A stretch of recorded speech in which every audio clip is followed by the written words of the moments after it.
good. I'm just going to record. I'm recording this for a couple people who can't make it today. Hope that's okay. Yeah, great. No, I'm glad that you're starting. So, hi, Tally. And my question just, at the beginning was, what do you think? I always wonder, what are you guys thinking about and doing in between? Do you talk to partners or roommates or whoever about, this class? And, I just wonder, what comes up in between times. So, anyway, yes, Stephanie, go ahead. Yeah, I was just gonna say, I think it's great because it's. I mean, I love contemporary art, so it's. I'm already drank the Kool-Aid, so. So I'm in. So to speak.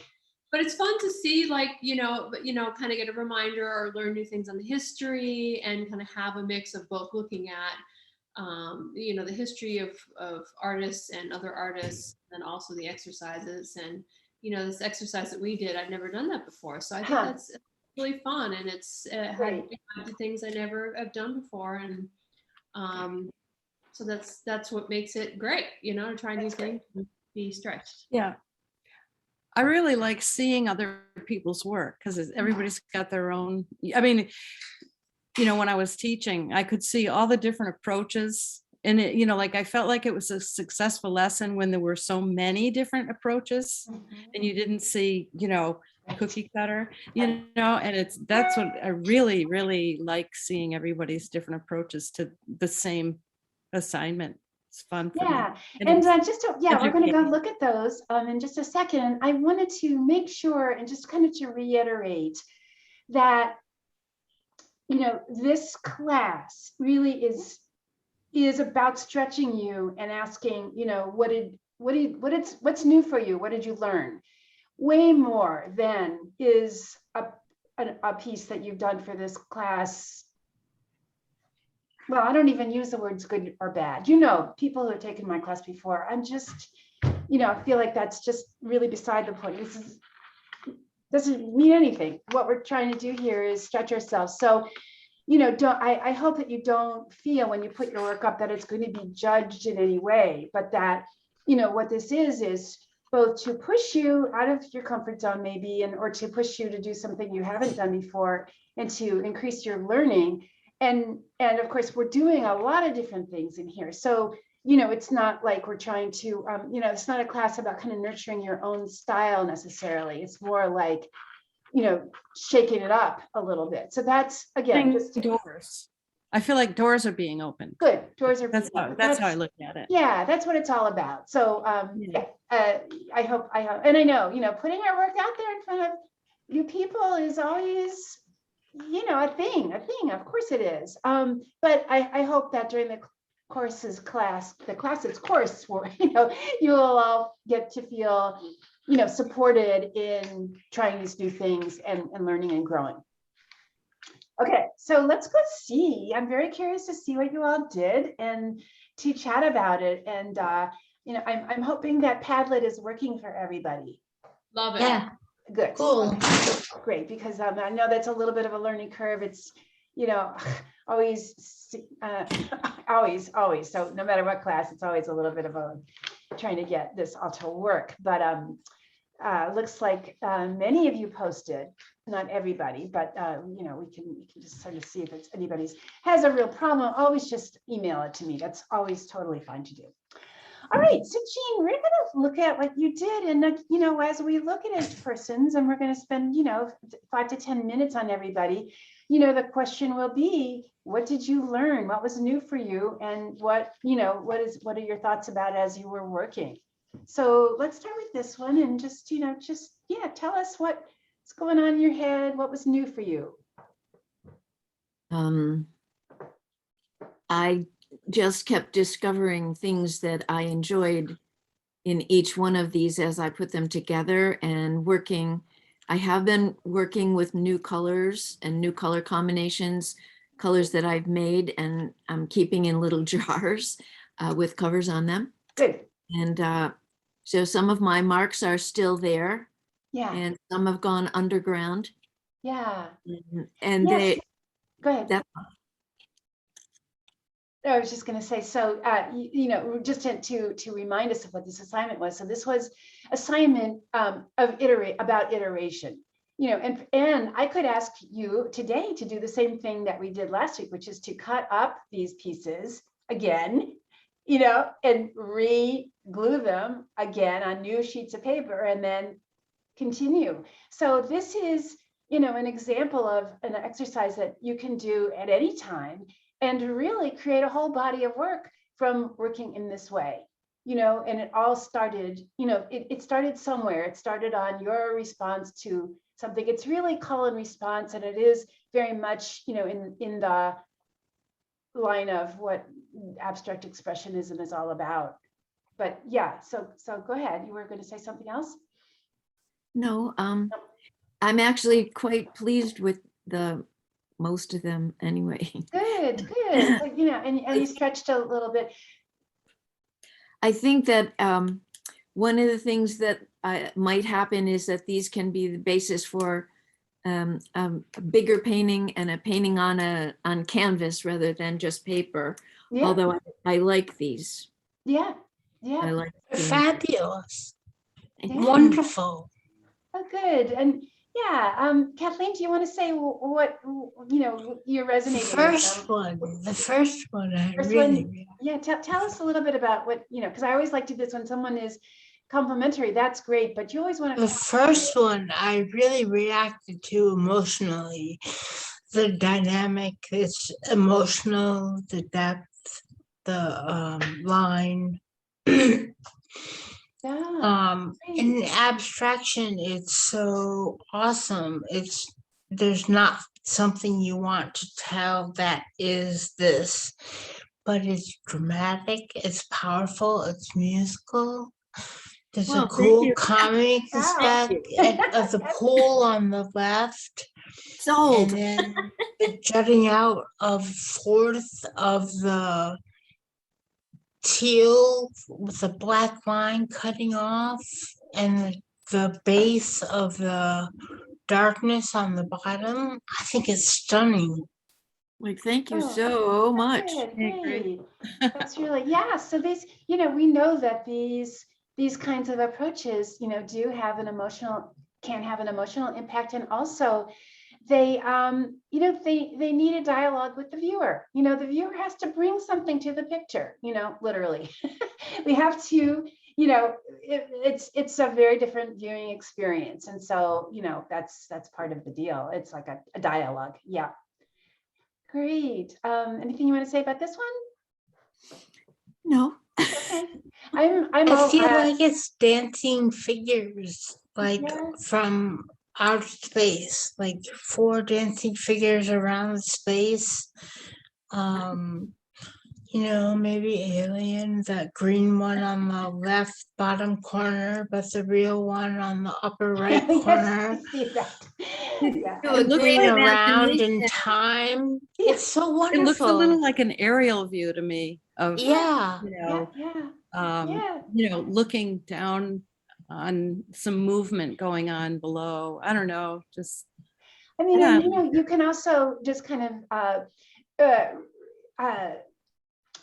circle back to our, the elements of composition and sort of decipher why a certain piece, has a sense of movement. This is really interesting because you have these spokes of the wheel coming out, in diagonals. So there's a feeling of explosion, and literally, and also diagonals always give us a feeling of movement, strong movement. It's action, it's active.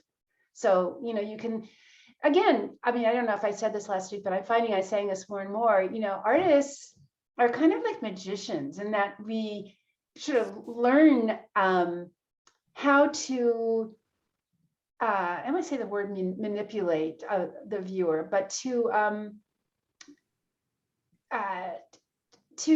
have, line, shape, and color and texture and all that stuff be a metaphor for human emotion. Once we learn how to, what some of these things do and say to the human brain, it's all about perception. That's what we do. we are kind of like magicians. I like that metaphor. That's great. Great. So yeah, this is still Eugene, right? Yes. Did you intend this one to be vertical? It feels, I want to turn it horizontal. I have turned it a number of ways. I don't know. Yeah. Huh, yeah, yeah, yeah. You know, again, interesting brushwork. Bringing in these lines here, you know, from almost calligraphic, and you know, really creating. You know, you're going all the way to the edges. You're really, yeah, considering the entire page as the composition, and you know, those are all really strong. I associate language and the sea. Yeah, this one's beautiful. Just calmly. And here you're working with these angles, the sharper angles, instead of the curvilinear kinds of shapes that you had before. And I think that always had some interesting tension. So, you know, we have hard edges against the sort of more rounded brush strokes.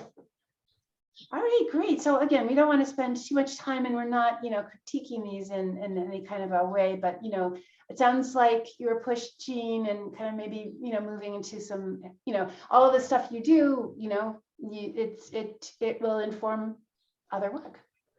I hope so. Amy, let's see you. Tell us a little bit about what you learned or discovered as you were doing all these things here. Well, in this particular one, the piece I cut up, I didn't think the orange was working very well.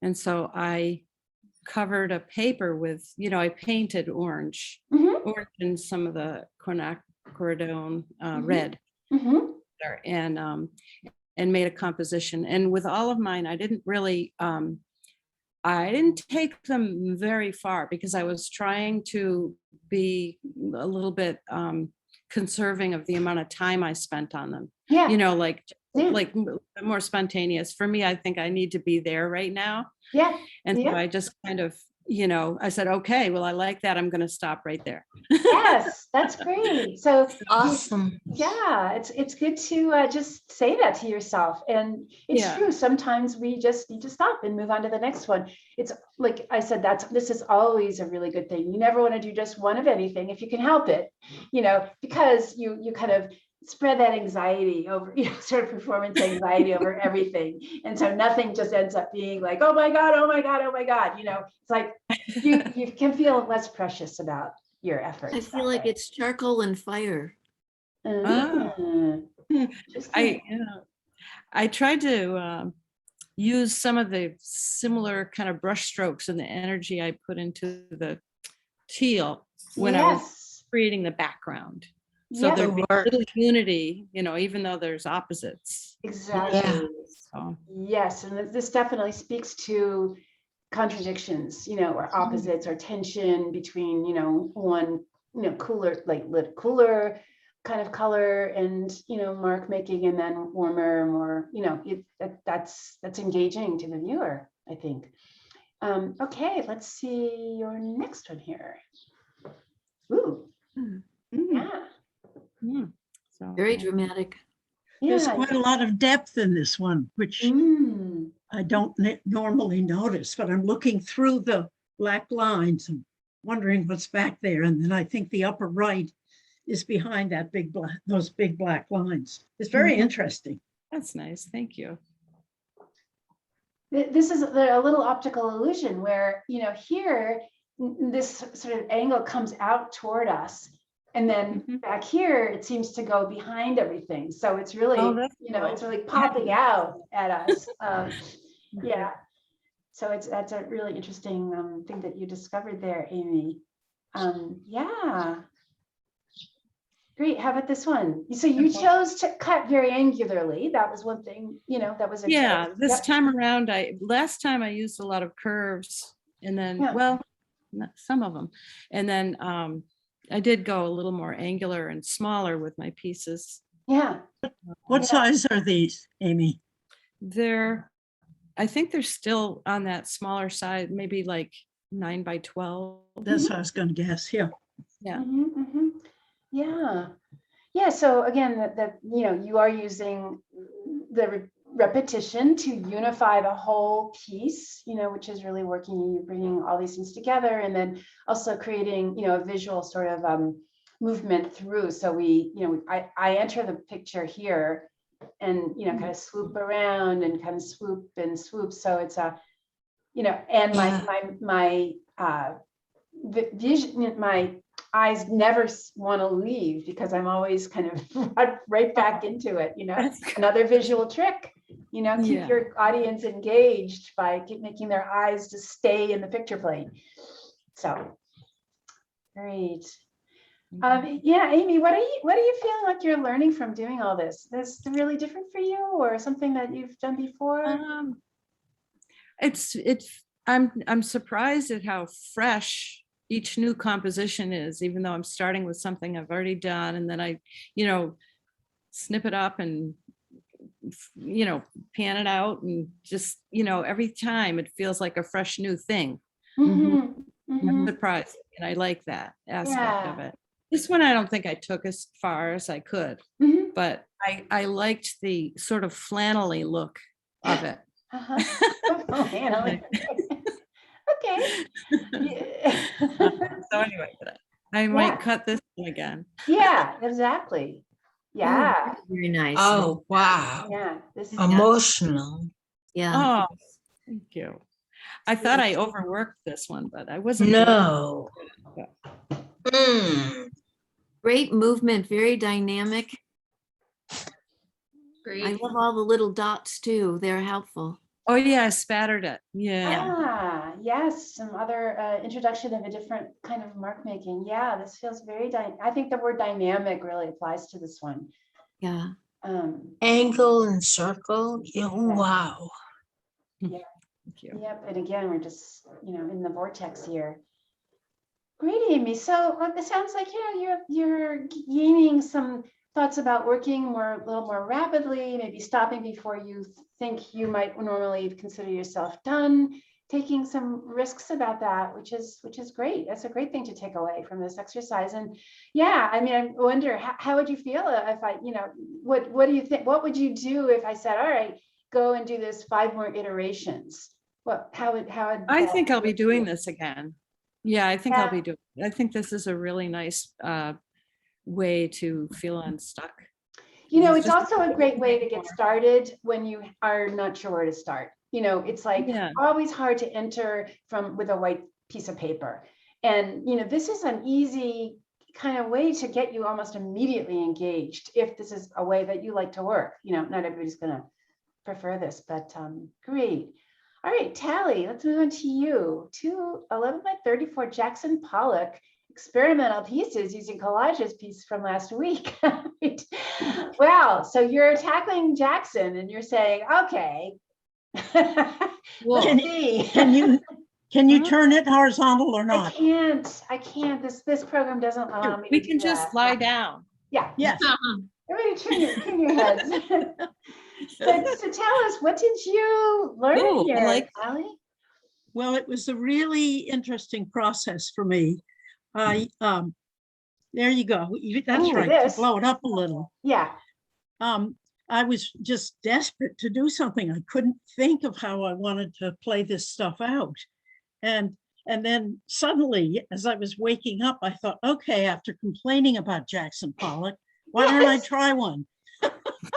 And I understand much more the pleasure he got from it, because I did it mostly, I dripped everything first. Yeah. And then I mucked around with my brush. Yeah. And then I kind of liked some of the pieces that I pasted on. I intentionally left them pulling up from the canvas. Yeah. Yeah. So it's slightly 3-dimensional. But it was just a blast. It was kind of fun. Tally, you're amazing. I have a question. So were you doing this on the floor? I was standing up and doing it at kind of knee height. Fabulous. Yeah. Yeah. It really shows that you enjoyed it totally. It's just. So I was doing it with my whole arm. Yeah. Yes, your whole body gets involved. And, can you imagine? That was so different from the way people had painted that, you Yeah. know, this is just one of the things, whether you like it or not, he really was kind of a trailblazer, as was his Yeah. wife, Lee Krasner, who was doing similar things at the exact same time, but she Yay. did not get the same kind of recognition. So, you know, there you go. I just want to Yeah. always put that out there. Yeah. Helen Frankenthaler, is she at the same time? Yes, similar. Yep. Yep. I think a Yeah. little later, but yeah, yeah. So, right. But people using their whole bodies in their work was, you know, just very, very avant-garde at the time. Mhm, mhm, mhm. Great, Tally. And so, and you learned, you know, kind of, you had that experience of, you know, bodily movement and what you do, and Yeah. then, but you really tied this together beautifully. Like you really did consider Thank you, the because that whole was thing. tricky. It is tricky. It is. And you can see that for him too, working in that scale to be, you know, he didn't really have a bird's eye view. I'm sure he was up and down ladders a lot looking at it, you know, because you can't have. Yes, I you think can so, stand back because you from do it. need to step back. You Yeah, do. So I think I added those orange things fairly close to the end. yeah. Good move. Yeah. Yeah, nice, nice. Yeah. And the black really helps too, I think. That really Yeah. kind of creates a nice contrast. Yes. And yes. then Yeah. really, the black ones are really blobs. It took quite a long time. Quite a long time to dry. Yeah. Yeah, Right. yeah, I bet. But yeah, that so there is this lyrical feeling that, you know, he got in his work. I mean, it does really, to me, feel musical in that way. Yeah. So great. All right, let's see what else you did here. Oops, I gotta get out of this one here. Here I go. And we did Yeah. this one. Okay, so this is, oh, this, all There, right, shut up there. now. Yeah, great. So a similar kind of a thing. Oh, Yeah. Reminds me of Dubuffet for some reason. What does Say it it? again. Great. It reminds me of Dubuffet for some reason. I'm not Oh. sure. Let's look up. I see it. He is, yeah, he's an interesting guy, Dubuffet. and you know, he did do some Mhm. things. You know, Ah. as you can see, there's Yeah. definitely a sort of, but these were his Yeah. later works. But early on, you know, Oh, there yeah. were these sort of Oh, yeah. very Mhm. highly detailed sort of, Mhm. Oh, know. I like that. yeah, Yeah.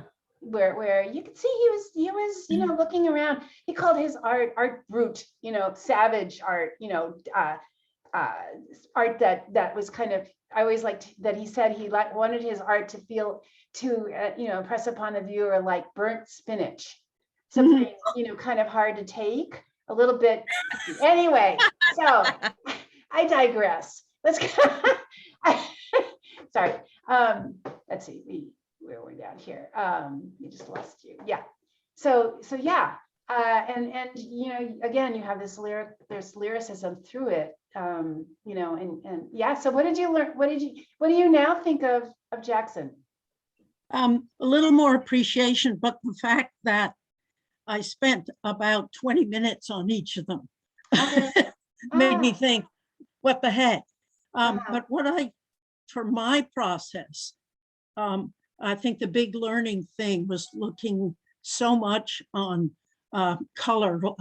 I think I did the big red blurbs first, and then, okay, what does that call me to add to it?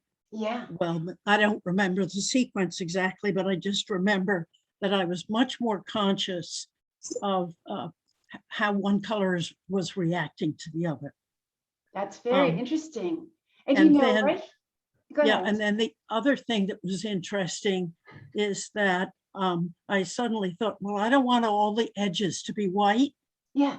Yes. So a lot of that process of, particularly on the right-hand side, was saying, okay, let's go to the edge of the page Yeah.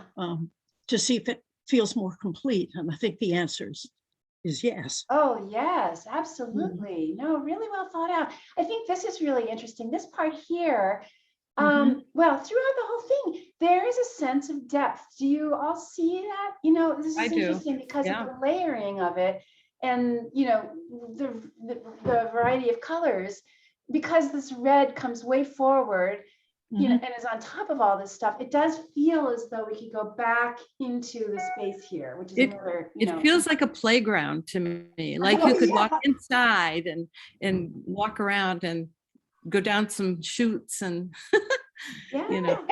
like that.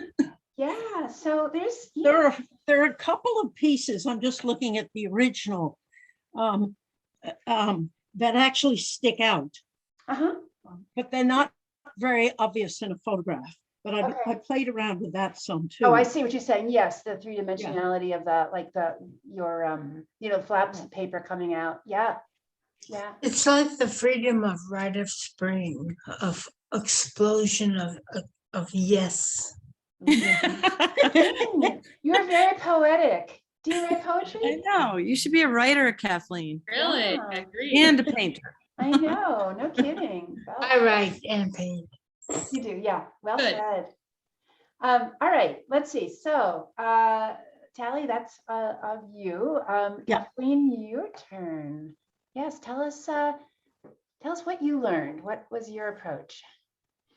I overwork space and I don't like brushes Okay. and I have used a lot of tools and mark makings of other types to make this.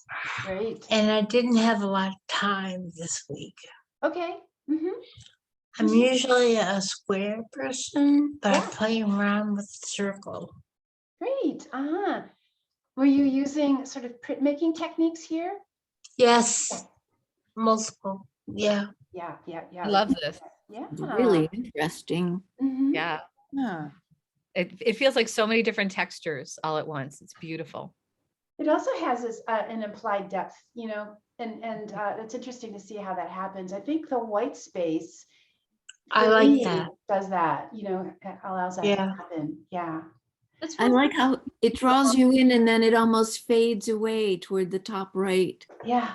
It brings you in and gets you all involved in the complexity of it, and then it sort of fades away. Mm. Mhm. Yeah. Mhm. That's nice.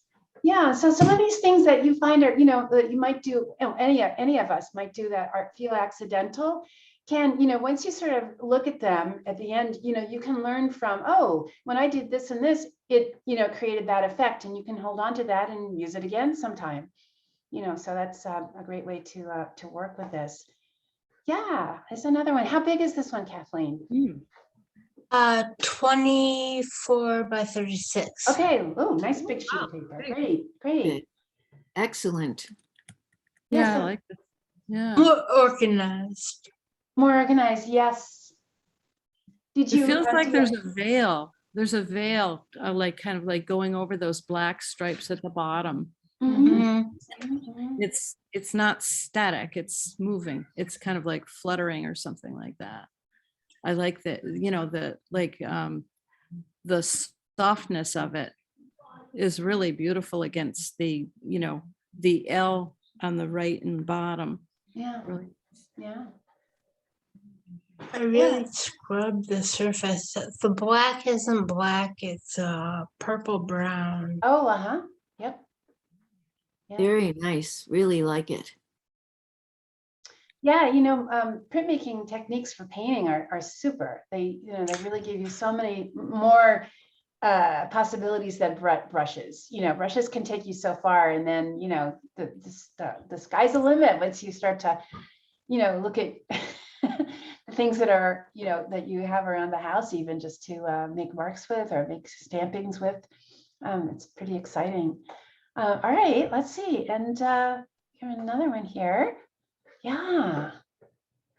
Here we can see, I think, a little bit more obviously where you, had glued on from the other piece. Kathleen, let's see if we can see this a Yeah. little bit bigger. Yeah. It's kind of fun to see at the Oh. scales, where we can see that. Yeah. Get up Wow. closer. Wow. Yeah, this is what's great about doing online. Yeah, but these, wonderful textures here. Each one of those little pieces is so rich. Wow. I think I Yeah. cut that up and start making another painting like for each one. Mhm, mhm. Yeah. It is a statement of my life right now of chaos. Oh boy. Oh, It is nice to see the edge of one pattern and texture next to the other, which you really see up close. So that's nice that there's a distance view and a close-up view. Yeah. Yeah. Interesting things happening close And- up. Exactly, exactly. So kind of draw the viewer in with a larger picture, and then they want to get close up and get lost in some of this overlays of color and texture. Great. So this is a little bit new for you, Kathleen. This is a different kind of an assignment than you've done before. No, it's how I work. This is how you work anyway. Okay, great. Great. So we're starting with something that's fairly familiar to you, and hopefully we'll take you out of that familiar spot. All right, Stephanie, tell us about these pieces here. What were you doing that was different or new for you here?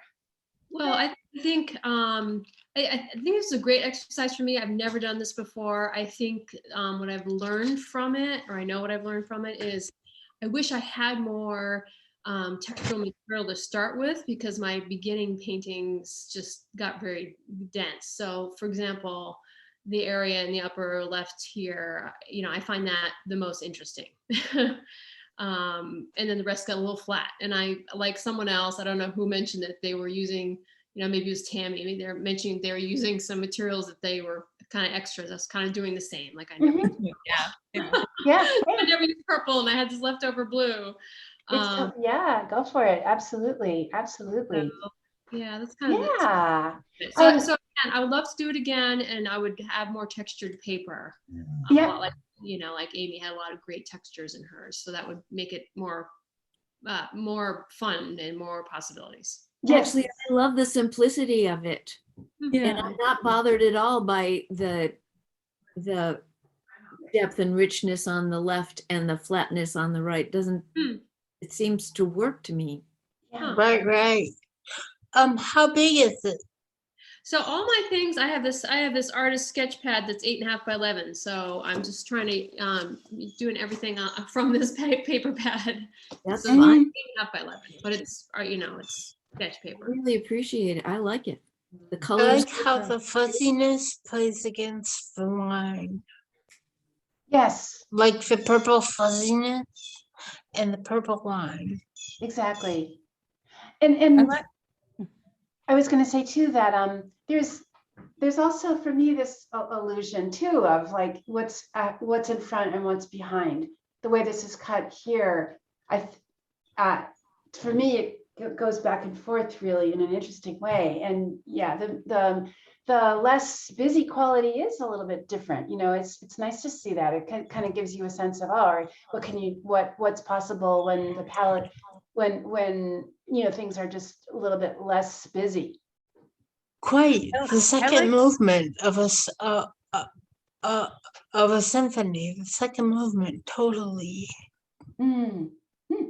I think the black and white, like no tan sort of, Yeah. that's that area right there. Yeah. And then the other sort of cutout shapes, it's kind of like part to the whole that, it makes me want to explore like, what was the whole, what was the part, like how do they fit together, and how does it all, I don't know, it just adds a little more engagement for me. I like that. Yeah. All right, let's see some more that you did here. I do tend to do. I like simple things, and in general, like Yeah. that's just kind of what I do. So I am gonna try to push myself to do something different. But Oh, okay. No, be yourself. Be how you want to be. that's so true. I hear you. Yeah. So there's that nice, balance between trying some new things just for the heck of it to kind of expand one's vocabulary. And then you also know, oh, I didn't like that, or that didn't really work for me, but I did like that. So, but yeah, so this is, again, it's kind of fun how you're playing with negative, positive. I think that's what, Mhm. so we have that thing again going on, Mhm. which is like very intriguing puzzle Mhm. pieces. Yeah. Yeah, great. Puzzle like it appeal a lot to a lot of people. It would feel, yeah. Yeah, and then we have this one. Ooh. Ooh. Again, I like that one a lot. I think that's Mhm. very the line and the color. I love how the shapes go right down the middle. Yeah. There's also, and how you're using white as this, really light value that is so different from the rest of it. It really grabs our attention and draws us in to want to see more. I think, there's a sort of a feeling of mystery in all of these for me. Mhm. A little bit of surprise, like, oh, an unexpected sort of jolt of surprise with these. Hmm. Yeah. Yeah. And so your takeaway is, Stephanie, interesting to try this, and that might be something that you could pursue on for a longer iteration. Yeah, I would like to try it again. And I did do 5. I just put 3 up there. Okay, that's fine. Yeah. Not to torture everyone. They're just similar, but yeah, it is my takeaway. Yeah, I definitely would like to do it again. I think it's a great learning experience, and it's, there's little things that kind of could be a jumping board to something else. So yeah, a great exercise. Okay, thank you, Stephanie. Tammy, let's see what you were up to this week. Wow. Did you? Yeah. So, I think I put up all 5 at Oh, once. okay. I Mhm. realized like the beginning of class, I didn't have my phone. I hadn't put up my homework yet. Ah. So I realized that yeah. yeah, that's fine. That's fine. Yeah. So It's nice to see them as a group, it is. like Yeah. how they Yeah, go to it is. relate to each other. It's great. Woo! You had such Ooh, fun yes. here. Yeah. All right. So yeah, what did you learn? What was new for you? I realized how much I love layering, because I feel like in the past I haven't done as much of it, and this way I was just like, yeah, like the using the colored shapes as the jumping off point to begin with, and then how everything just goes over it. And yeah, like I said, I was using like old pens and like paint that I thought might have dried up, but I was like, hey, let me play with it. And because it just this assignment just felt very freeing. Yes. Mm. Yes. Yeah. I did some great. spatters, I did some like dots, I did some, because I like the fringe of the paper. So I Yeah. was like, let me play with dots and let me play with So much. yeah. Yeah. And you Like could've the put- fringe of the paper, like if you added it to that triangular shape on the lower left, Mhm. like oh my God, it's so great. Use it as a stencil, like go Yeah. through Yeah. the. I think I did at one point, and you probably can't see it now. 'Cause Oh, I see it Where? right here. Yeah. Where? there you yeah, Yeah. I'm not sure. Yeah. Yeah, like right there. Cool. Yeah, yeah. Oh, awesome. Oh, geez. go. Are you great, Tammy? So, another thought is, and actually kind of like all of these together. So that's another thing that one could do is to, arrange them, all together and then start to play with them. That would be another iteration, Yeah. to, or if you wanted to butt them up against each other and make a whole piece, you might lose the fringe, but maybe it could be glued to the neck. I don't know. But yeah, Right. it just goes on and on. I mean, that's what the abstract expressionists gave to us in a big way. And the surrealists, I mean, they just really opened the door for artistic expression in a way that it really wasn't ever possible before that time. And, artists have just kind of taken off with it. So we really are beneficiaries of their just throwing caution to the winds. Very interesting. So yeah, and using pens, I just want to see. So you had paint underneath, and then you had pen on top, which gives us some very rich, visual areas. Yeah, like I just wanted to again like play with texture and like see what I could do, and then like the paint that was maybe more watery, I was sort of trying to play with too. So yeah, like it's and I don't usually do that. I feel like I either use like very tight the like pen drawings, and then maybe I'll add some color later on. Yeah. So this is kind of like doing the reverse of Okay, kind of great. like, yeah, let me play with Yeah. color Oh, first, and then yeah. Yeah, play is really underrated, and we have to always Yeah. keep playing, you never stop playing. Playing is, I think, so much the key to artistic experimentation. Yeah. So let's see, did we look at everybody who is here's work? Did we get everybody? We did, I think. Yes, I think so. Okay, and I'm not hearing anybody say no, so great. So yeah, that's a little bit of, just to introduce you to this whole thing of looking at our work. That's what it's going to be like. So I encourage you to, throw, into the Padlet whatever, you want to talk about or show to the class, and never worry that it will be judged in any kind of a way other than, just we're all in this together. Okay, good. So what I wanted to do today is to talk a little bit about our next big area of inquiry here, which is color. And now Tally will tell you that every time I taught this class, it's very different, right? So it's just like, and this time I'm giving you much more time to really kind of get into an exercise, which I think is a smart thing to do for everybody. But I wanted to also, while we're doing this thing on color, get to talk to you a little bit about using acrylics, because I know that some people have more experience with them, and they're just little tips that I'd like to tell you about that might make you're using acrylics make more sense to you, and just little things about how to make a color behave more opaquely. So we'll be spending some time during our class time here doing that. So I wanted to introduce color. And it was really fun. I'm having such fun going to YouTube and Googling some of these inquiries and getting some videos back that are I find them wonderfully irreverent. So anyway, I want to show you one today that I found that talks about the all white painting. And what the heck is that about?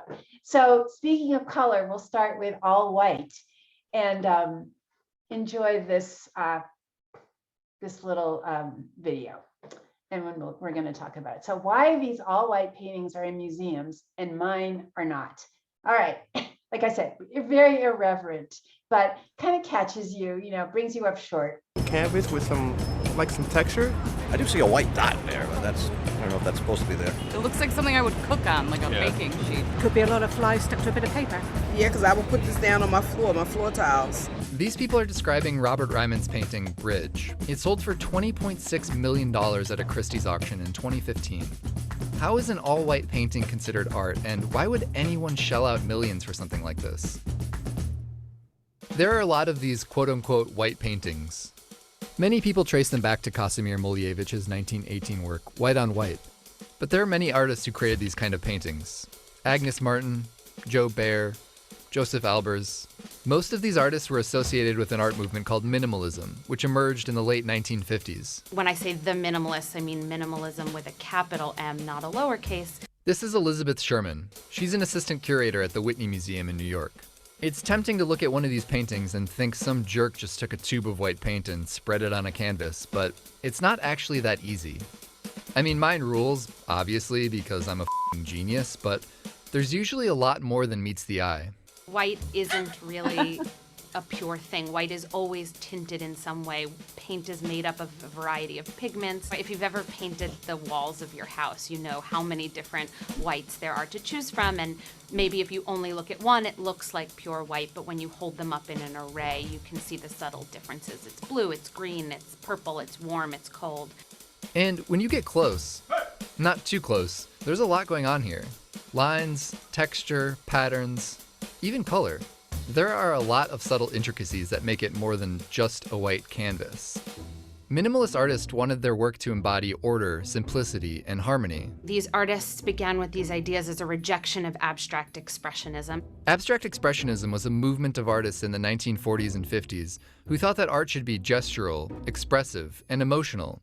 evoking the unconscious mind through movement and color. So if we think about Jackson Pollock as being kind of the abstract expressionist that many people think of, you can take that picture of him with the canvas on the floor of his studio, spilling paints everywhere, and it's his gesture, it's his physical body, it's his arm, it's who he is as a person that's creating that canvas, that painting. Minimalists weren't about that. All that paint splashing everywhere, no thanks. And there was a lot of desire to get away from that sensibility where the individual's expression was put into the canvas. The idea was that the art object, be it sculpture or painting or installation, should kind of be as far removed from the author as possible. You can see what she means when you compare the two schools of art. Abstract expressionism, minimalism. Abstract expressionism, minimalism. Abstract expressionism, minimalism. Okay, you get it. Minimalist artists stripped art of the burden of being about something else. They presented art not as an imitation of reality, but as an object unto itself. Artist Frank Stella summed it up nicely when he said, "What you see is what you see." One of my favorite things about modern art is the rage that it seems to provoke in some people. Cue videos of men freaking out. I'm not going to sit there, try to find a meaning in a red circle on a blank white canvas, because I'm not going to find any meaning. I may not understand art, but I do understand the English language, and that's pretentious nonsense. Did you see the painting that was just a white painting that had nothing on it? It's like super pretentious meets uber pretentious. Modern art sets people off, and believe me when I say that I am here for it. But with modern art, by definition, every interpretation is genuine and legitimate and okay. Or not! How about not? I love it. There's even an entire play about a group of lifelong friends who are torn apart when one of them buys an all-white painting for $200,000.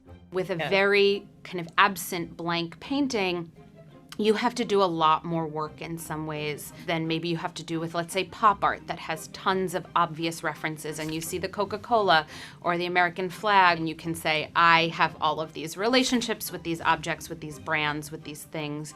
When you're looking at simply a square of white paint, you have to do a lot more work, but sometimes there maybe is something more rewarding in the end. Another common reaction to modern art, specifically minimalist pieces like white paintings, is, come on, say it with me now, I could do that.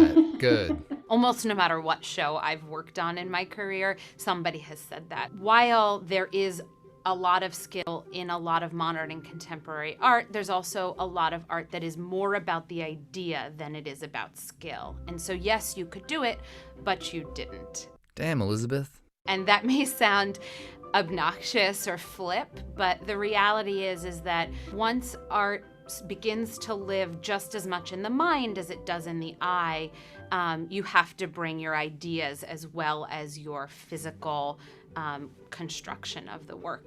White paintings are a fascinating kind of Rorschach test. They offer viewers an ambiguous, I'm so sorry, but canvas to project their own interpretations, emotions, beliefs, and stories onto. So if looking at a white painting makes you feel angry, or excited, or soothed, those are all valid responses. But take a moment to think about why that was your response. It's very easy to be dismissive of things that we're not immediately attracted to. So if you have a kind of negative gut reaction, one of defensiveness or fear or anxiety or rejection, maybe try to move past that and see what's available afterwards. And it doesn't have to change your mind, but it's sometimes the process of working through that reaction that you learn the most, both about the work, but also about yourself.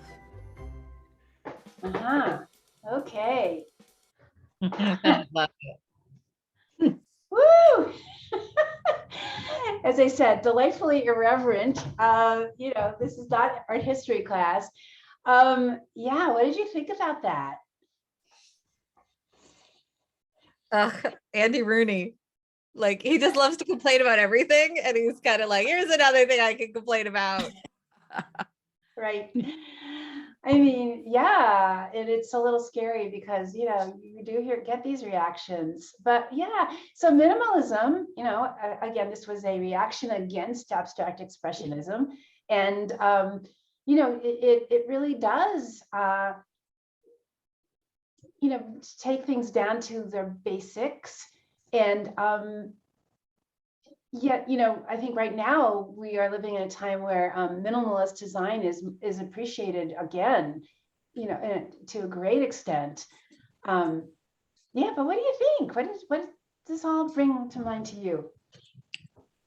I think you have to see, you have to actually be in the presence of the painting too. Yes. I don't think that's the kind of painting that you could just enjoy online. No.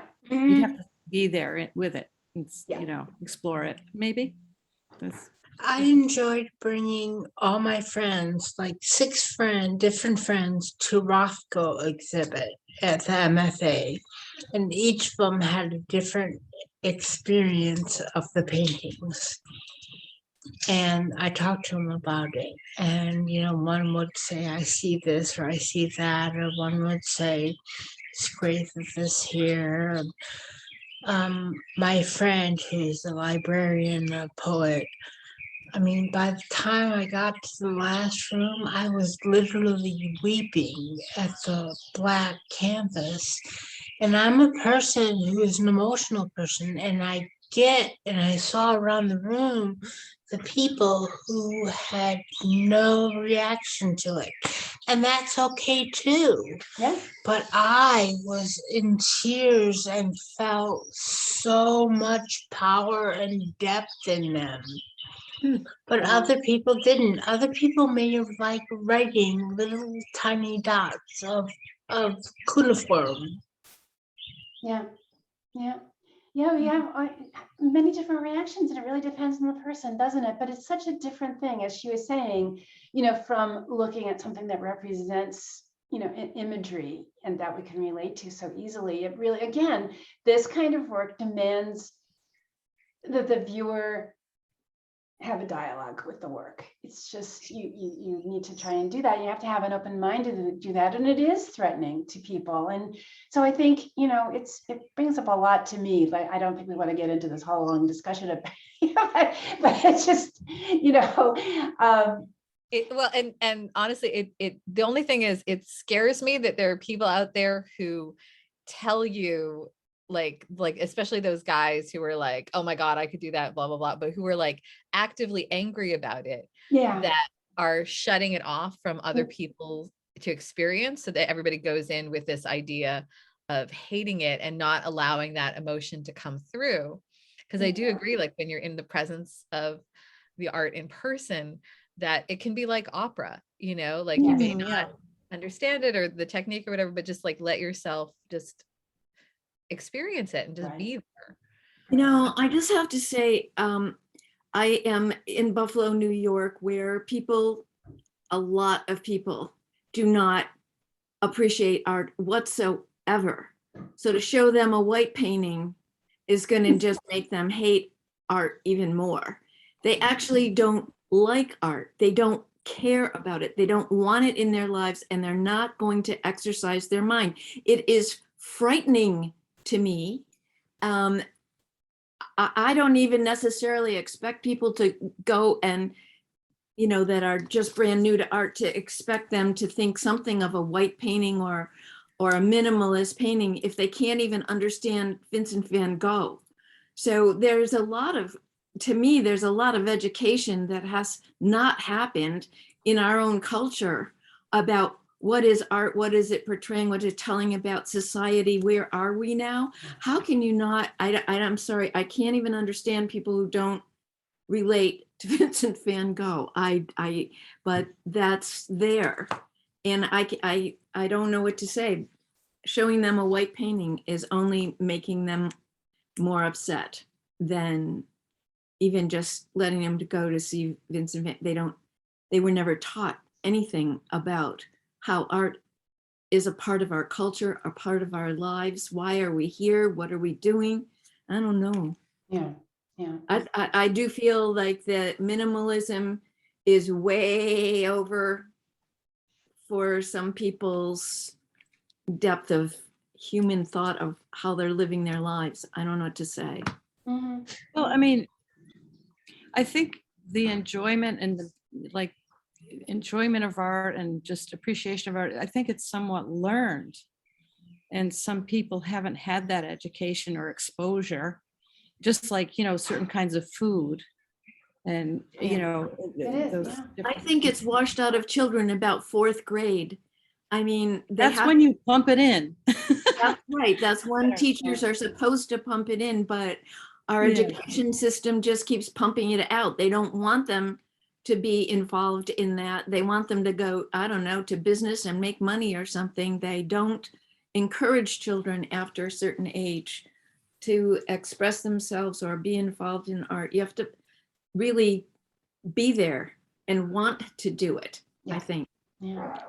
Yeah. Yeah, you kind of got to know your audience or teach your audience or have a conversation to where they're at, like it's blue and red conversations that need to be happen, and it's how to bridge that gap or open the conversation of, so you're angry at this white painting, what about that? And like, can you as an artist engage with a non-artist about a painting? Like, how can you help them open their self up to it? Or like art can do that. Art can like do the music can do that. Like it can, Kathleen, but I'm talking about most people have public school education, which is not helpful to even get to what make you angry about a white painting. They don't have anything, very little foundation to go. I mean, art is about thinking, I think. It's about I don't know if I said this in this group or not, but I was the art teacher. I was the specialist in one school, and there were, 20 teachers there or something like that. And when it came time to pick art for a show, whether it was a district show or a grade level show or something like that, I didn't really want to know which class they were from. And I would just kind of like pull work out of the portfolios and put them down on the table. And there was one teacher whose kids' work I often chose year after year after year.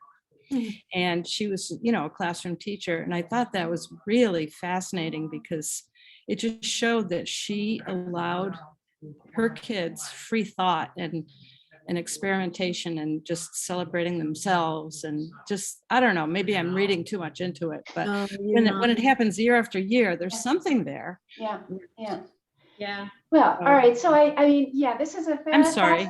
No, they're great conversation, and I do kind of want to move on because I know we are a short amount of time. No, it's great. And thank you all for sharing it. I mean, I'm just putting that out there, but that there is that feeling, but also, where minimalism came from.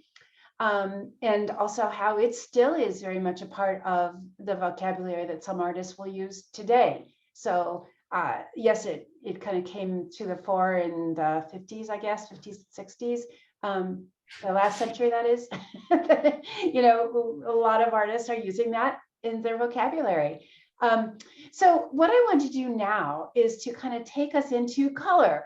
So, we're covering a lot of bases today, but I want to show you a little PowerPoint that I made of some artists who work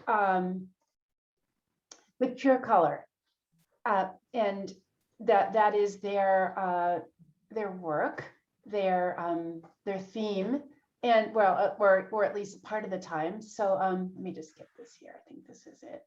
Here. Yes, it is. Okay, there we go.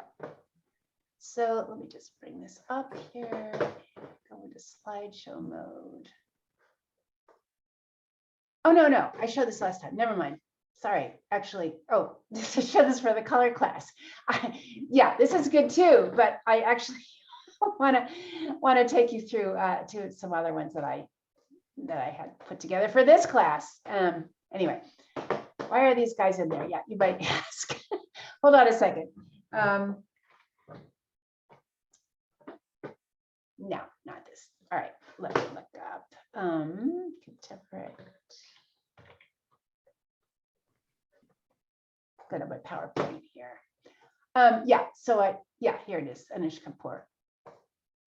There we go. So Anish Kapoor is, how many people know his name? Who has heard Yeah. Anish Kapoor? Some people- Yeah, isn't he like infamous about black? He's infamous about pigments. Yes, Anish Kapoor is an artist who has done a lot of work with pure pigment. And he is, I think, a fabulous, interesting artist whose just range is huge, and he's plays so much with perception. You know, he's one of those magician artists, you know, in a big way, that, you know, likes to take a single color and just, you know, make an entire object from that. And yes, he has been working with people to create the, you know, this black, you know, pigment that feels infinite, you know, that has no sheen whatsoever, so that when you look at it, you really do feel like you're looking at, you know, the bottomless pit. Anyway, yes, he is famous for that. But I'm choosing him because I know his of this work that he's done with singular pigment. And you know, this is actually work that he did 30 years ago. But you know, you might know that he did the wonderful Chicago Millennial Park. They call it a bean. You know, it's a highly polished mirrored surface of aluminum that reflects the sky and everything around it, and it is, I think, exquisite. Talk about minimal. You know, it is just a shape, you know, of, you know, this globe. People are familiar with it at all?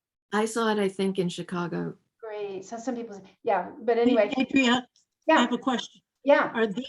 Are these paintings or sculptures? No, these are sculptures. Yeah, they are sculptures. I'm going to say that they're probably 6 to 8 feet in width here. You know, they're big. They're really, you know, possess a presence, and you know, different shows. But I'm showing them because it's all red. Well, he's using 2 colors, but you know, he's just very much enamored of a pure color and what that color might suggest to people when you're looking at it. And you know, the fact that color can be used in so many ways, it's very evocative. You know, it means, you know, it has meaning, cultural meaning, social meaning, and really no meaning. You know, I mean, it is just a thing. So here's just, you know, images of the way that he enjoys playing with a pure color, unadulterated, but, you know, turning into different shapes and giving this illusion, you know, perceptual illusion of space or depth. This is just a green disc.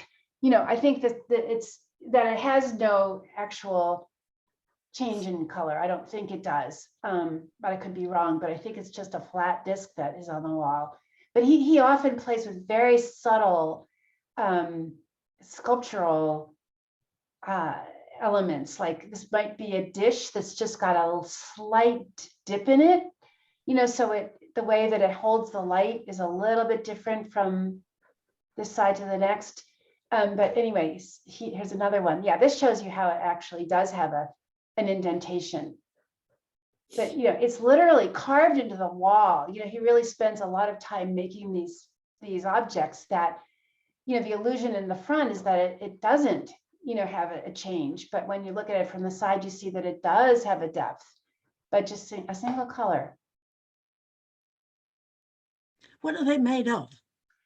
Well, if this is similar to the one that I've seen before, I'm going to say that he uses plywood covered with something like plaster to make a very, very flat, you know, seamless illusion. And then painted with acrylic probably, or something like it. Gotcha. Yeah, and that's just big. You saw that person. This refers back to one. So he's Indian, and so I do remember some ones that I've seen where he's got these piles of pure pigment. They're not even really formed into any particular shape, but aside from like a little sort of volcano shape of the pigment on the floor. And this is one that looks like it's part of that same thing where you see pure pigment on the ground around this object. and it's so interesting to just kind of come across it. Yeah, he would be, I would say that he's a minimalist, right? I mean, he really does play with. Yeah, and the fact that you brought in that he's from India. Yeah. So is it Diwali, the festival of lights where people just throw pigment at each other? Maybe. As part of the celebration. So I feel like that's maybe. also a cultural reference that he's making. Yes, exactly. Right. So he's somebody that really does, bring us the beauty of color. And of course, we could talk, for hours about, color, the meanings of color, how we all have these, very strong associations to different colors, bad, good, and different, everything from how we approach, bright pink, we hate it or whatever. We have a sort of natural aversion to, the wonderful browns that we make. I mean, that's always, it is cultural association, and it really, poor colors, they're just sort of victims for these associations we bring to them, where they didn't do anything. Some artists like to use them for those exact reasons, but Kapoor sort of separates color from, other references, and just, sort of has this delight in those really powerful pigments, just themselves, the beauty of them. So what I want to do today is to take you on this excursion, exploring pure color, sort of inspired by Kapoor, inspired a little bit by minimalism today, and to, have that help us to lead into a little bit more of an understanding of acrylic. And then we're going to be doing a project that is going to be explore one color in a and I don't want to, I want to leave that discussion about what we're going to do with it till a little bit later in the class. So what I'd like to do is have you guys work with me while I'm doing it too. So could you take a few minutes just to set yourselves up with your acrylics, a couple some nice big brushes, and 6 or 7 pieces of paper by you. Have all the colors just out there to use. And then I'd like to walk you through a little bit of a conversation about using acrylics, and then that will lead us into color. So let's come back in about 5 minutes, and we'll be all ready to go.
Okay, so let's see.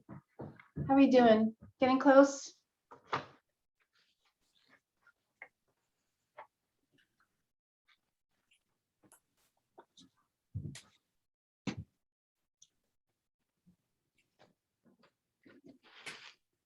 Whenever you're ready, just turn back on your cameras, and that way I'll know that you're ready to go.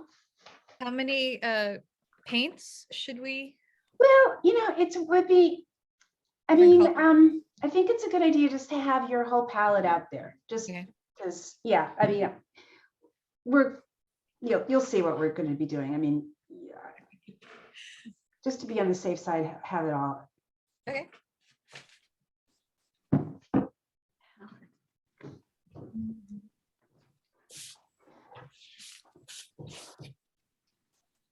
Okay, I think we're almost ready.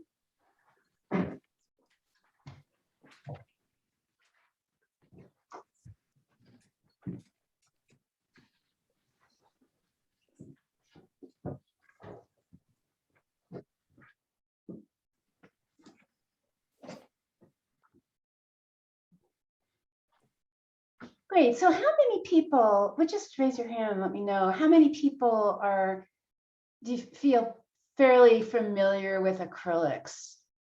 That you use it a lot. Yeah, okay. Great. So yeah, I mean, that's good. And I'm not going to spend a long time, but I think there are just a few tips that I want to make sure everybody really knows about it. Because it's just great to be able to have the range that for using paints in the ways that you can really take advantage of them. So I love acrylics because they're so versatile. And some of you know that I actually work for an acrylic paint company. I'm teaching people how to use their products. Yes, it is a great gig. So Stephanie, are you there? Oops, I think she's still gathering her stuff. So just, until she gets here. So what I want to say is that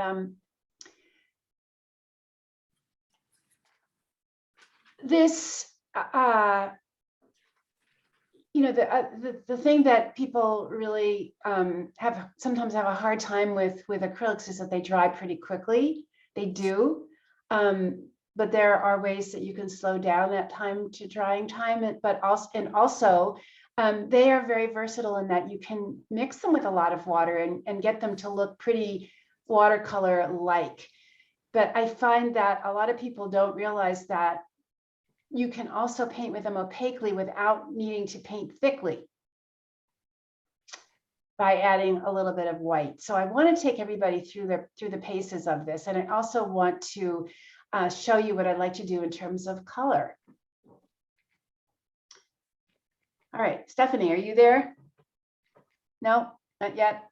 Okay, well, we'll hope that Stephanie will come back soon. I'm just going to get started here, and she'll hop in when she's back and ready to go. So I want to talk a little bit about mixing color, and what I have in mind for us today is to explore, a single color and make some sheets of paper that that you painted pure color on. So very different from last week where we were, really engaged in multiple color and, just kind of having at it, just really loose and engaging with mark making. This is kind of the opposite in that, we're getting ready to do some collage work using pre-painted paper, your own pre-painted paper, right? Okay, so first of all, let me just talk to you a little bit about this, this issue we have with making color opaque. So here's, for example, I'm going to start with this red here. So I have, and I use Golden brand. I mean, I don't want to be in advertising here. I'm just saying that, there are a lot of brands out there, but but basically any decent brand of paint that's out there is similar in that, the good brands don't mix a lot of medium in their paints. And so they're a little bit more expensive because you pay for pigment. Pigment is a thing that's really expensive. And if you look at the top of this paint label, you'll see these swatches of black, and you see the paint painted over it, and you can see the ability that this pigment has to cover. So you can see the black stripes through here. I mean, it's not completely opaque. So yes, you can have a color like this beautiful red. And when you put it down on the piece of paper, especially if you mix it with a little water, you can see the brush strokes and you can see the paper beneath it. And yes, you can get a change in value by adding more and more water to it. So that is perfectly fine. There's no problem with that. But the problem comes when you want to make a very flat color of it, well, a flat, and opaque color that is going to be able to cover what's next to it, and also that you won't see a lot of brush strokes. So I want to make sure that everybody understands how to do this if you did want to do this. That is by adding a little bit of white to your paint. So this is true with, a lot of colors. So for example, here's quinacridone violet, magenta, and you can see this one is way more transparent naturally than the red that I was using here, the pyrrole red. But, you still can see the black swatches, which means that you can't make that color cover something beneath it. It's just not going to happen unless you, of course, you can use, you can take a thicker kind of paint and spread it on with a palette knife. Yeah, by virtue of using a huge amount of paint, yes, you can cover something beneath it. But what if you don't want to work that way? Then what you need to do is add a little bit of white. So I'm going to show you this little magic trick here. So you have, your white. I have, in this case, this stuff called Open. Open is Golden's type of paint that stays wet longer, stays wet like 5 times longer than the regular tube paint. So what I'm going to do is take a little bit of my white, just a little drop of it, and like that much. All right, and then I'm going to mix it in with my paint right over here. And what you see me doing here, and this is where I'm mixing the white, right over here. It is not changing the value of the paint, but instead what it is doing is giving you a very opaque color. So, and actually just to prove that to you, let's put down just a mark. Let's do this. So ink and try to paint over that there. So it's, so if you find that it's still not quite enough, just take a little bit more. It's amazing because there's so much pigment in here. You can, take white to a certain extent and change your paint so it's more opaque. Just looking for another brush here. I'm just going to put my paint over here and then just add a little bit more paint to a little bit more white until it appears more opaque. And this is how you're going to get, an area of your paint that is, see, it's still having trouble covering it, but but just add it. It is basically the same color. So that's something that I want you to know because I want you to work opaquely. I would, just for today, just for, getting used to this. So what I'd like you to do is to mix up a color. And we're going to talk about, how to do this in a second. Well, not quite yet, but what I'm going to do is, have you take a nice big brush, mix enough white into it so that you do get enough of that same color while it's not changing its value. Not trying to make pink. So, and you might already know this technique. I mean, it's, you know, but I find that a lot of us who work in acrylics don't realize that that's what you need to do, because a lot of times, what are you going to do? You really need to have colors cover each other. And the way they're made with so much pigment and nothing else in there, no added white, you are going to have a real hard time making colors, you know, as opaque as we really want them, and covering really well like this. So not that you'll always want to paint like this, but it's just, you know, it's really a, you know, good technical knowledge to have. Okay, so that's one thing that I really wanted to make sure you knew about. And then what I am after today is having you play with these colors and using white, black, and the complementary of your color, have you make something like 5 or 6, you know, large color swatches to play with as collage material. So here's our color wheel. I'm also teaching a color class at the same time, so this is all very much in my wheel, my frame of reference right now. But if we look, and again, you probably know this, forgive me if I'm repeating stuff you already know, but to make a neutral of red, for example, you're going to look across the way at the complement. So we can make a shade of brown, if you will, by mixing your complement. So that's one thing that we have. To make your complement, you know, to make green, we have to mix blue and yellow together and see what that creates for us. But also look at the color that we can make when we add black to this red. And it gives us, you know, in just a little bit, just a teeny bit of this black. So I like to use these lids as palettes. And you might want to do that so that, you know, you don't need a whole lot of paint for today, but you do need to mix up enough so that you're not going to be remixing it constantly, especially when you're trying to cover a sheet of paper that's about 8 by 10, which is what we're going to try and do. You take a little bit of this black and mix it in with our red. You know, and you'll be surprised to see the really beautiful color that you create.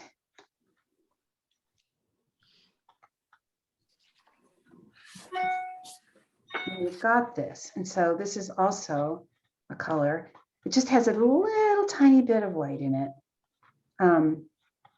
That's going to give us a nice flat color. I'm not using any water. I would like, you know, you to really just play with this, the flatness of color today.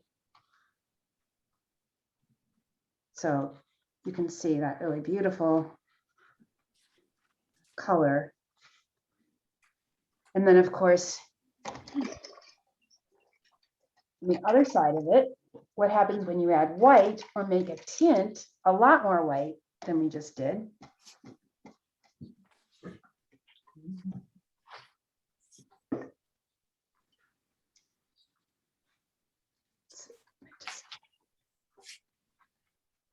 And you want to be doing this right along with me, everybody. So you yourself are really experiencing what this is like. So I don't have nearly enough white, so I'm gonna just need to get some more white out here. Oh, here's my palette knife, that's what I was looking for. And so go ahead and add enough white so that you're gonna get a pink color. If you're using this Pyro red, you're going to get, you know, a certain color of pink. There are many colors of pink, right? When you have all the different reds available to you, but we've got a beautiful coral color here.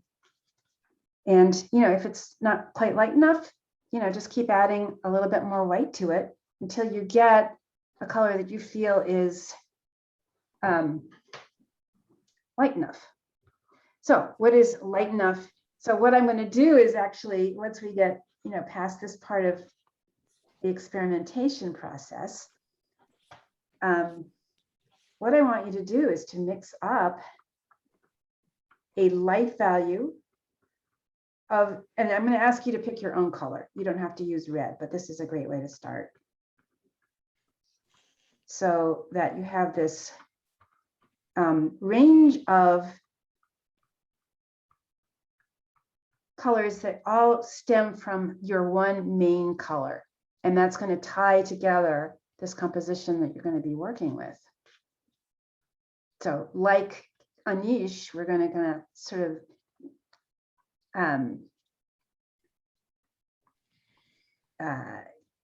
what's the word I want to use? Enjoy, wallow in, you know, a single color and its potential mates.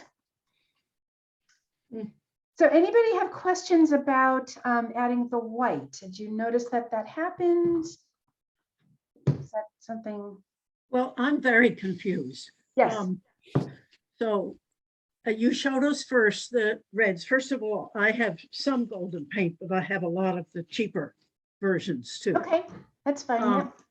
But you showed us first the red paint with adding some water. Right. And now you're showing us the red paint with bits of white. Yeah. And then bits of black. Yeah. And so is that what we're gonna? Yes. Forget to add the water. Yeah. Forget to add the water thing. Right. No water. What we're going to do is work on making flat areas of these different variations of a color. So I'm just getting ready for that. I haven't given the assignment yet, Tally, so that's coming. But the main point is to kind of abandon, for at least this exercise, adding water to our color so that we can get used to, you know, seeing the beauty of a flat color just by itself, without brush strokes and without, you know, changing it. Because what you're doing when you add water to your paint is you're allowing the white of the paper to show through. So you are making a lighter value, but you're just relying on your paper. It's kind of like using a watercolor. But the other thing about the beauty of acrylics is that you can get these great opacities, you know, nice, flat, super, no brush stroke, you know, areas of color, flat color that, you know, will be very different to work with when you don't have the variation with the brush stroke or adding water to it. So we're just, so right now, all we're doing is we're experimenting on this sheet of paper right now to see what happens when, you know, you really have a mind to make a nice flat color. And that is adding just a little bit of white to a color won't change it. You know, and the beauty is that it will make it possible for you to paint flatly and not and also cover whatever's underneath. So that's one thing. But then when you add a lot more white, you will change the value or the lightness of your paint. And on the other hand, when you add black to that color, you're going to get what we call a shade of that color, and also enjoy the flatness of that color, as long as there's just a teeny bit of white in it. Yeah. So white is the key. This titanium white, the pigment itself, is very opaque, because if you've ever put sunscreen on your face and then shocked when you look in the mirror that it's all streaky white, that's the titanium white in it, titanium oxide in it, right? So titanium is this particular pigment that is opaque. And so when we add it to our colors, we can get opacity. I wanted to, you know, the flat, so flat? Yes, I do. Does that have a little bit of white in it? You know, that's a good question. I think, let's see if it does. I've got one right here. So this isn't the new paint that Golden has just come out with. It's called So Flat, and it's a matte paint. And it is more opaque. Let me see here. I'm looking at what's in it.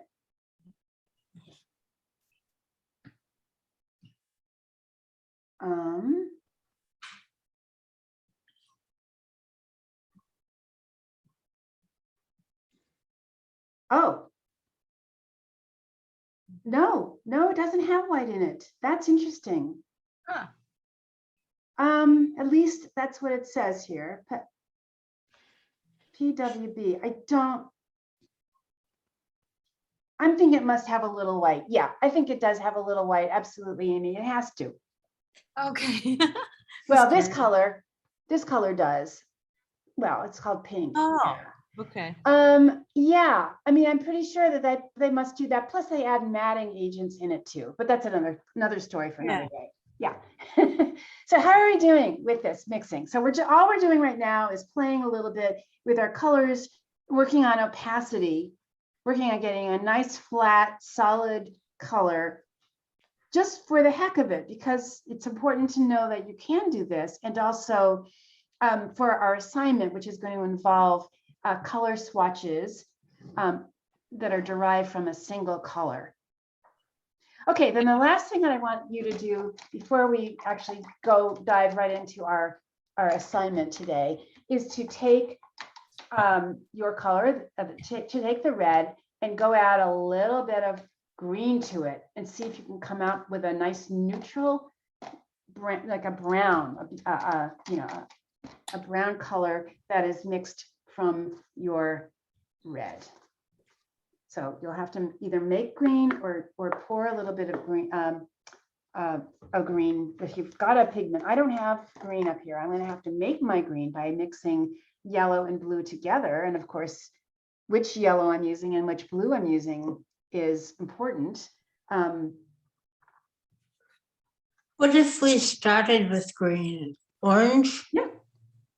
If you started with green, then you add the red to it, you can do that too. I'm just finding it funny that I just was so excited about brush strokes earlier today. And now I'm kind of like flat. Yeah, well, that's right. Yeah. Blowing my mind. It's good. It's good. Oh, sorry. Yeah. Yeah, as soon as you get comfortable with something, then they throw something else at you. That's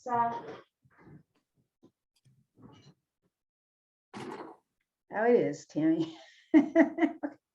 And I love it, frankly. I can feel my brain cells like growing. Oh, good. So yeah. So I made green for mixing what I happen to have on hand, Hansa yellow with ultramarine blue, and it gives me, a certain green right here. So I'm gonna mix this with my red, and I'm gonna get a color that's gonna be different from everything else on here.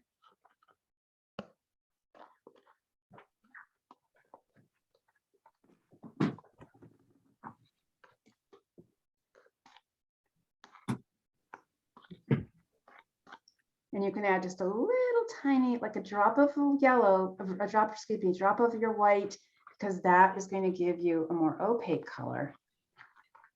Just a drop of it, not a lot, because you don't want to change the value.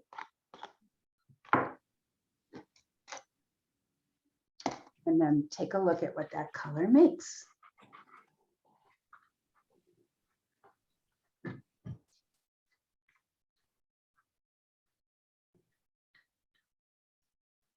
There's no right or wrong here, whatever amount that you have of paint in there is fine. Yes, by varying how much green to how much red you have, it will change it, absolutely. But it's not bad or good, it's just that it's different. So I'm always interested to see the color that we make with a complement versus the color we made by adding black. There's quite a difference here. Interesting.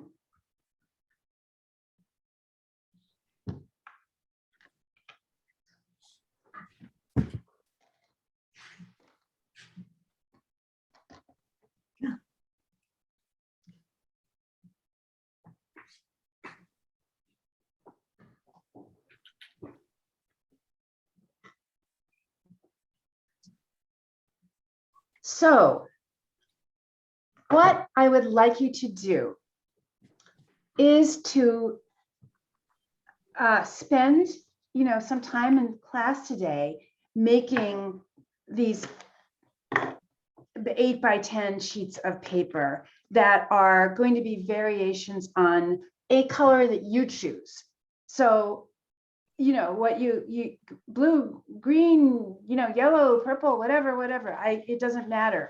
You know, choose something that you're interested in, or just, you know, that happens to be right there in front of you, doesn't matter. But basically what we're going to be doing is painting, you know, a single color, you know, one of these variations on a piece of paper. And so you don't have to stop with 4. You could go ahead and, you know, make a darker variation of your color by adding even more black to it. You could make a lighter variation by adding even more white to it. So you could have, you know, you could have 6, 7 pieces of paper that you're going to be making, and we're going to be doing collage composition based on these colors that you're making. So I'm just going to say, for example, we're going to pretend that I already painted this much bigger sheet of paper, but I'm going to have, you know, a whole piece of paper that's this, right? One sheet of paper of that. Okay, one sheet of paper of this color. You know, whole sheet of paper as nice and opaque as you can make it.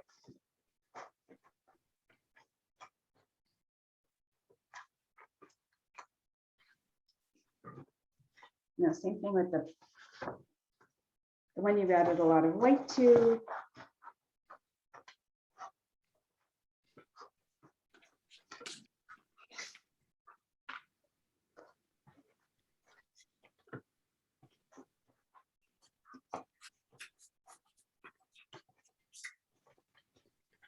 So those nice flat colors are really, really beautiful.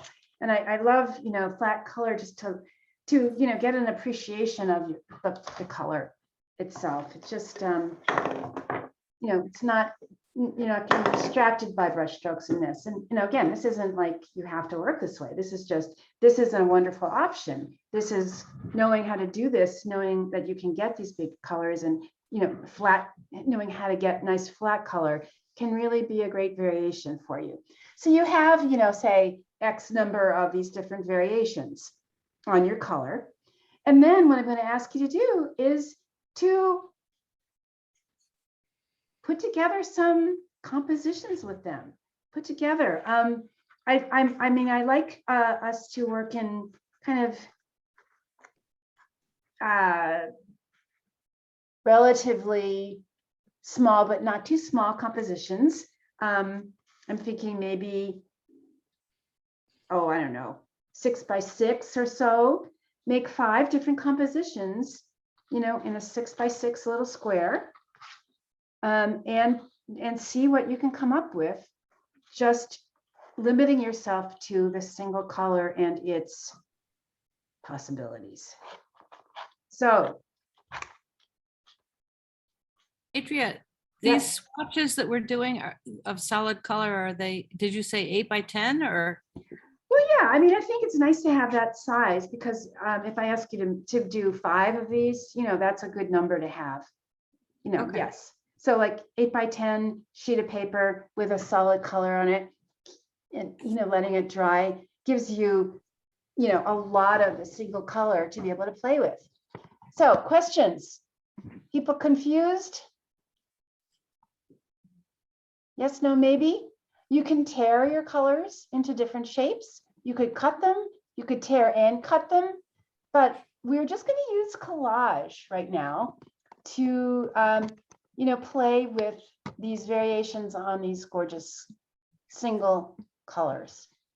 And sorry, can you, how many of the original flat sheets do we have? We have like the mixed with white. Yep. Mixed with black. Yep. Mixed with its complementary color. Yep. And then like a sheet of just straight out of the bottle. Straight out of the bottle with a little bit of white so that it's opaque. Remember, oh, you know, these wait, I thought that was the first one. Oh, well, like whatever it was. Yeah, Tammy. And I mean, also, you know, you might go as far as, you know, one that has like even more white you know, Okay. you could, Yeah. I kind of leave that up to, to you, but it would be really good to have at least those to play with, one that's got black, one that's got complement, one that's got white, and then the original color. So at least 4, but if you want to go further in any of those, be my guest. The idea is though not to add all the colors of the rainbow this time. We're just going to monochromatic, keep it simple, and just explore what we can do with, one single color. Thank you. Cool. Sure. Okay. So let's work on this for a little while, come together. We don't have too much time in our class, but, I am going to make a video to send to you after this class that will, maybe give you some ideas about what kinds of things you can do with this collage idea. I think you all pretty much have it, but it's really going to give, in limitation is creativity, right? So I'm hoping that, with these limits of sticking with a single color and its family, that you will, find, lots of opportunity to play with the color. Yes. Okay, good. So go ahead and work for a little while, get whatever you can done. And I'm here to answer anybody's questions before we leave.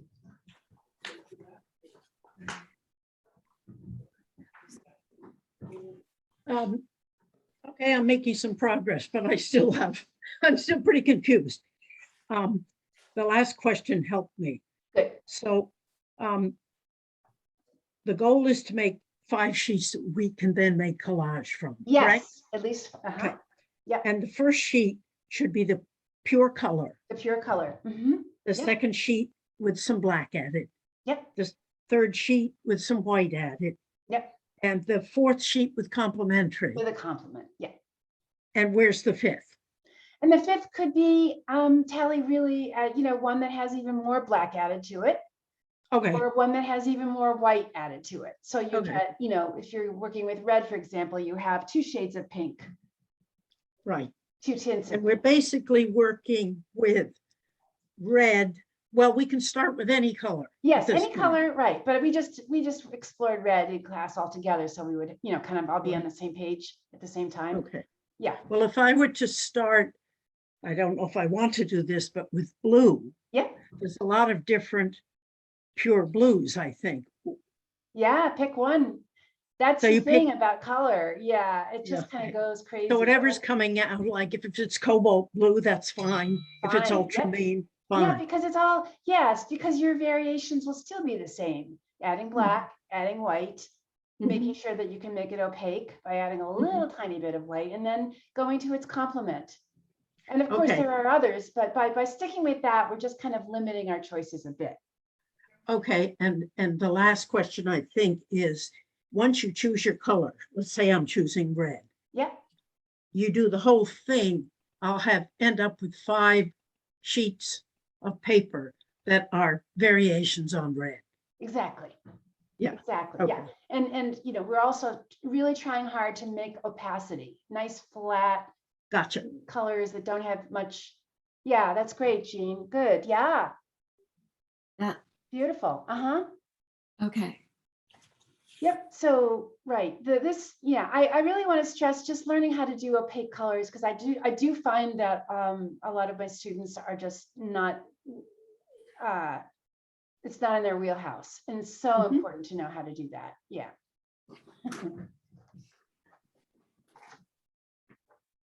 And then in addition to once we have these 5 sheets, do you want us to do something with them, or is that next class? No. So your homework will be to actually make some collages with them.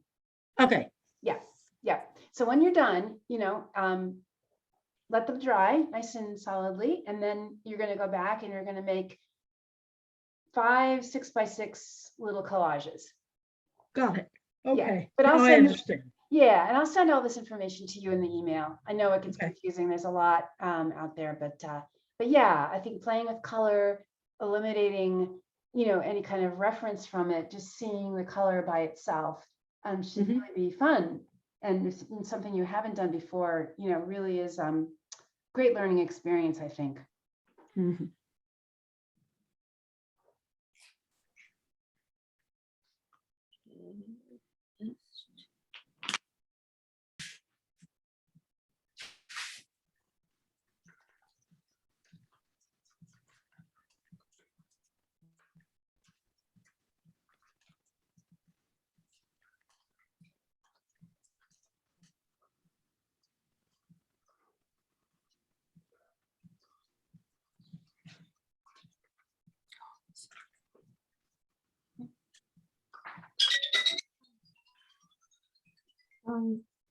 Hello.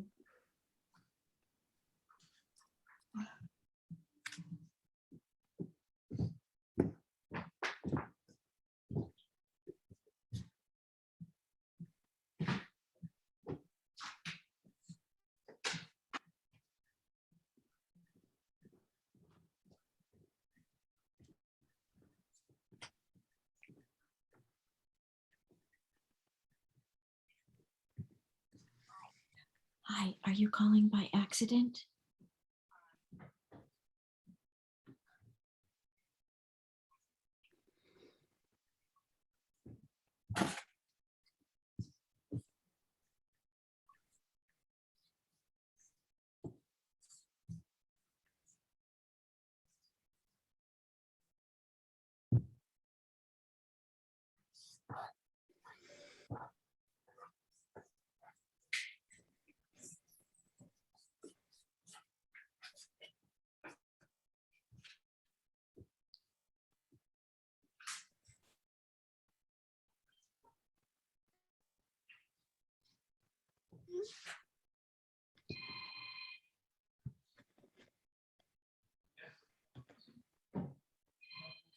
Yeah, anybody, let me know if you have any questions at all.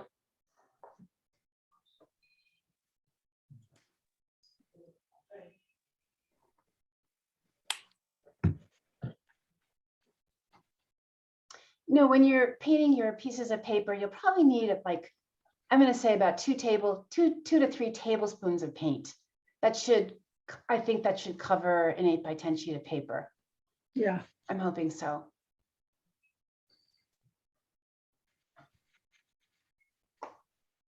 Because we want to avoid using water. That's right. That's right. Exactly. Yeah.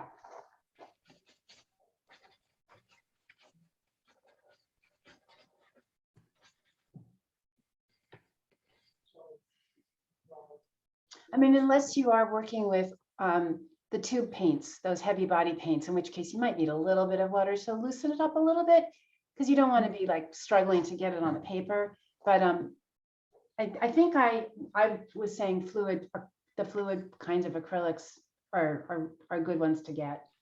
But if you have any problems or questions about that, please let me know. Yeah, so I feel like being back in kindergarten, right? Where like when you're trying to deal with the crayon and you're maybe pushing a little too hard so much that crayon would flake up. Right. Right. And then I would show it to the teacher and the teacher's like, well, I wanted you to color in the lines and, and I see all these flecks coming off. So you have to color over them. And I'm like, no, but the more I push, the worse it's going to get. Oh, no. I wanted to have a discussion of like how the actual material wasn't doing what the teacher wanted. And I didn't have words for it at the time. Oh my goodness. Yeah, I know. So I'm also having a similar thing where I can still see my brush strokes. Show me. Can you put your camera down? That's pretty darn good, Tammy. Is that okay? Is that what you want? Yeah. Yeah. Yeah, you're right. I think you probably could get away with adding a little bit more white into the initial mixture, but that's fine. It's pretty good. The idea is that you want to try to work for as seamless as you can, but that looks good to me. Yeah. Thank you. What I'm not seeing are the watercolor look, and right away when that happens, and that doesn't look like watercolor to me. Yeah, looks good. Good. Yeah, it's also experience. The more you do this and aim for a nice flat color, the easier it comes. It's just a matter of getting the idea. Just a little bit of white. You don't want to make the color too light at the beginning, but you do want to make it opaque, and that is the trick.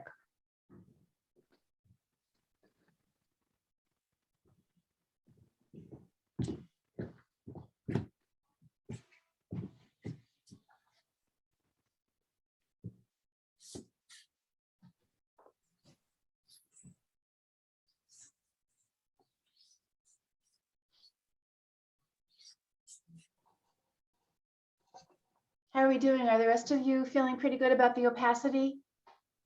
You getting opacity without getting it too light?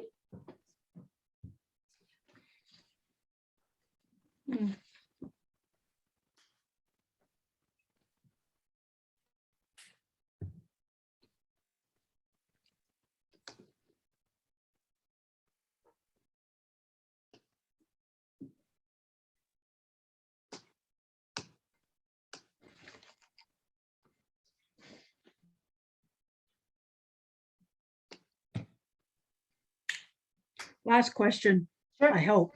Yeah, that's fine. Our goal is to end up with 5 sheets. So let's see, 5 different colors. Well, these variations, yeah. The one flat color, then that same color with black added to it, that's Got same it. color with white, yeah. Okay. And then, as I So- said, if you want to do more than 5 sheets, you can. You know, if you Yeah. want to have one extra one that you want really light, go for it. Okay. Yeah. So I was thinking in the time left, I'll just go for the pure color. Yeah, I think that's a good 'Cause idea. that's the first one. Yep, start Yeah. with a pure color. Exactly. Yep. So this is like a, this is not the full color course. This is just a little, piece of it that we're kind of picking little bite-sized pieces of all of this stuff, and we're, yeah.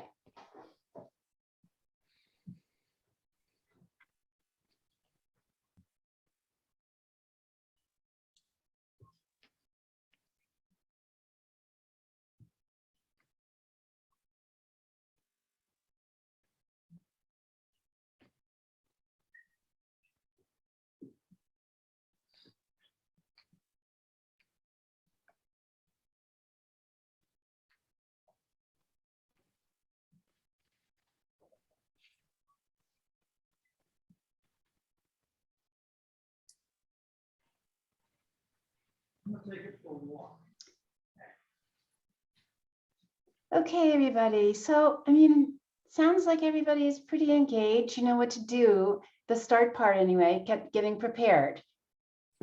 And I look forward to seeing what you have done for next week and what you've learned, especially.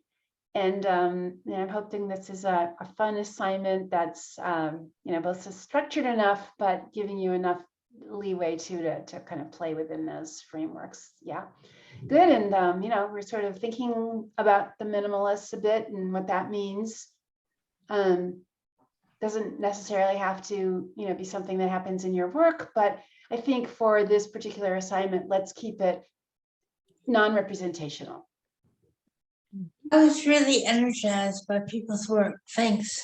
Yes, thank you, Kathleen. Thanks to everybody, thank too. you for your comments. Thank you for your input. And, thanks for going along on this crazy ride, just present some more, videos next week that will take us even further into color, into the topic of color, because we're going to be staying in color for 2 weeks. And then again, we'll switch the following week to another subject. So have a great week, and I'll see you soon. Thank you. Bye-bye. Bye-bye.